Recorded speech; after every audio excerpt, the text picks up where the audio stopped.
This company is being bled like a stuck pig, Mac, and I got a paper trail to prove it. Check this out. Take a look at this. Jesus Christ, That right there is the mail. Now let's talk about the mail. Can we talk about the mail, please, Mac? I'm dying to talk about the mail with you all day, okay? What do Sherlock Holmes, Roscoe, and Charlie Kelly from It's Always Sunny in Philadelphia have in common? One is the most famous detective in literature, the other a philosophical investigator trapped in a spiral of existential darkness, and the last one, well, Charlie can barely read. But they've all had a moment in front of a wall covered in notes, photos, red strings, diagrams, faces, maps, and obsessions. They've all been consumed by the need to understand something so complex, so chaotic, that only a crazy wall could contain it. But why are we so fascinated by these chaos boards? Where do they come from? Do they actually work in real life? And most importantly, where do they get so much red string? Well, that crazy wall, crime board, the string theory board, or murder map might go by different names, but they all share one thing. They are a way to visualize a web of clues, people, events, and places that supposedly lead to a hidden truth. It's an improvised board where someone, usually obsessed and with a lot of free time, has pinned all the relevant information about a case or a theory. Photos, documents, newspaper clippings, timelines, maps, colorful post-its, and of course the essential red strings that tie everything together. There are at least 4 main categories. The room full of crazy, where the entire room becomes a visual evidence, the stalker shrine, which revolves around a single person or central figure and has an unmistakably disturbing vibe, the big board, which is more functional and police style, and the famous string theory board, which symbolizes the moment when the connections become too much to explain verbally.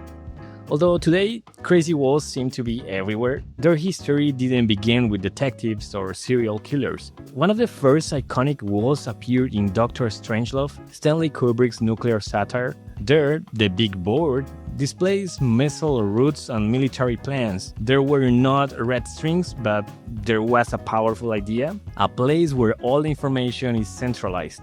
In the 1970s, Tinker Tailor Soldier Spy introduced something closer to the modern crazy wall, with photos, strings, and suspects. But interestingly, at that time, such walls were rare. Spy and detective films favored silences, glances, and subtlety. The mental process was implied, not visual. Everything changed after September 2001. The era of surveillance and conspiracies needed new ways to tell complex stories. And so, the crazy wall came back with force. In The Wire, for example, the evidence board is almost like another character. In one of the final episodes, spoiler alert, Detective Lester Freeman pins up a newspaper clipping that reveals the entire Barksdale drug trafficking network. That visual moment represents closure. The truth is finally out in the open. And of course, we can't forget Charlie Kelly. His desperation over an absurd theory, explained with frantic gestures and shouting, became an international meme.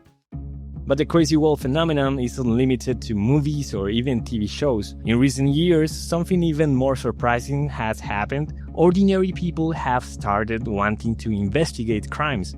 On September 3, 2014, the British government published a report that revealed something unusual. In some areas of the UK, police forces, overwhelmed by the lack of resources, had begun asking victims themselves to investigate their own cases. People who had experienced theft or property damage were invited to check security cameras, talk to neighbors, or track down their stolen items in second-hand shops or on websites. The idea was, of course, criticized, but it also revealed something interesting: the desire many people have to become investigators.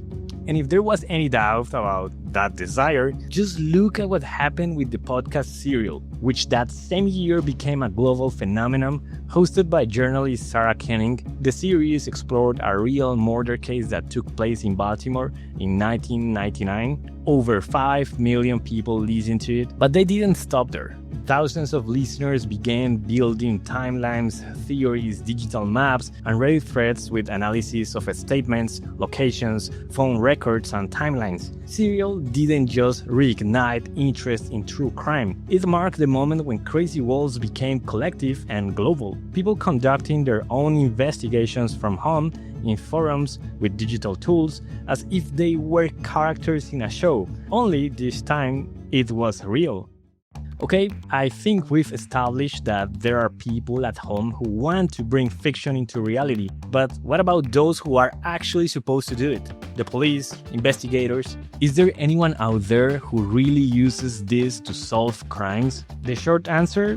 Not with the red strings. Analysts from the FBI, CIA, and NSA have said it bluntly. Unfortunately, no one is pinning up photos with the arm on a wall. No, God! No, God, please, no! No! Instead, intelligence agencies use digital tools like Palantir, I2 Analyst Notebook, or in the UK, the Holmes 2 system. Yes, named after Sherlock Holmes. No shit, Sherlock! These programs can process millions of data points and visualize connections between people, locations, dates, calls, IPs, and more, all without moving a single pushpin. That doesn't mean physical boards don't exist. Real detectives, especially in the UK, do use investigation panels, but in a much more practical way. For example, to identify burglary patterns. They place color pins on city maps. In cases involving criminal gangs, they visualize hierarchical relationships. And in complex family-related crimes, they build full genealogical trees. And even though the image of a detective discovering the big connection in front of a wall is common in fiction, in reality, that moment usually comes from an analyst sitting in front of a database. The case of the Stockwell Strangler, for example, was solved because an analyst noticed a seemingly trivial but crucial detail. In every crime scene, the photos on the walls were turned upside down. That pattern, invisible to many, was what linked the murders. So yes, crazy walls do exist, but not the way we imagine them. They are not made of thousands of photos, they are made of Excel. So if they are no longer common, why do shows keep pushing them? And why do we see them so much? Designer Rob Trine, whose work on series like Primeval, Spooks, and Happy Valley, explains it well. We live in a culture where we are used to visual schematics, diagrams, mind maps, flowcharts. Seeing a board full of clues triggers something in us. It helps us understand without needing long explanations through dialogue. Trine says that they are a form of visual shorthand. In just a few seconds, a crazy wall can convey obsession, progress in the investigation, and even the emotional state of the character. In his words, modern viewers don't want to be slapped in the face with something that is obviously there to move the plot along. You know, someone saying, "Oh, you've drawn a picture of the devil, so you must be evil." With a wall, you can show clues and let the viewer understand it. Additionally, the board adapts to the character. If they are meticulous, the wall will be neat, almost surgical, as in The Bridge. If they are chaotic, it will be a collision of papers like in Sherlock. Even the type of papers, post-its, and photos are chosen by the designers based on the character's personality. Nothing is casual.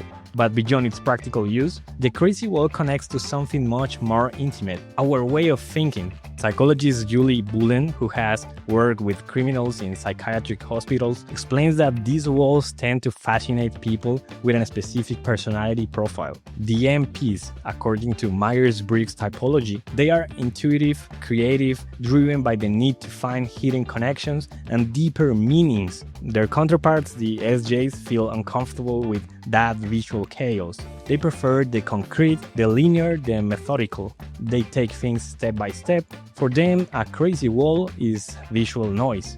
What's fascinating is that this tension appears over and over again.